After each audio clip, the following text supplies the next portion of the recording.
పెట్టేటప్పుడు వెంకటేశ్వర స్వామి బట్టలు పెట్టేటప్పుడు నా మీద 23 క్లేమోర్ మైన్స్ పెట్టి నన్ను హత్యా ప్రయత్నం చేయడానికి ప్రయత్నం చేశారు. నా కారు వచ్చి కొట్టింది. కారు పోయి ఒక రోడ్డు మీద ఒక ఇల్లు కొట్టి ఎట్లా బతికానో నాకే తెలియదు. సాక్షాత్తు వెంకటేశ్వర స్వామి దిగొచ్చి నువ్వు చనిపోతే నాకు అపవాదం వస్తుందనే ఉద్దేశంతో నన్ను బతికిచ్చాడేవో కానీ నాకు తెలియదు. అదొక మిరాకల్.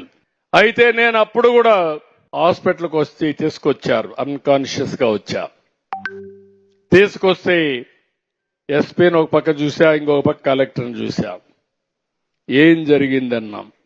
మీ మీద క్లేమోర్ మైన్స్ బ్లాస్ట్ చేశారు సార్ అన్నారు. ఎస్పీని చూసి నీకేం చెప్పాను అని అడిగా. కాసేపు ఆలోచించి తలకొంచున్నాడు. ఎవరైనా కానీ ఇలాంటి దుర్మార్గం చేస్తే నేను మీకు చెప్పింది విఐపిని వేరే వాళ్ళు ప్రొటెక్ట్ చేస్తారు. చేసిన వాడిని పట్టుకునే బాధ్యత మీది. చుట్టుపక్కలంతా కూడా కార్డన్ చేసి ఎవడూ తప్పించుకోకుండా ప్రొటెక్షన్ ఇచ్చే బాధ్యత మీదని చెప్పా. ఆ మాట చెప్పినప్పుడు సార్ అంటే నువ్వు అవసరం లేదు, కలెక్టర్ ఉన్నాడు చూసుకుంటాడు, నువ్వు వెళ్ళమన్నా. అంటే నేను ప్రాణాపాయం వచ్చినా నా డ్యూటీ నేను మరవలేదంటే అది నా పట్టుదలని మరొకసారి ఇక్కడే మీ అందరికి విజ్ఞప్తి చేస్తున్నా.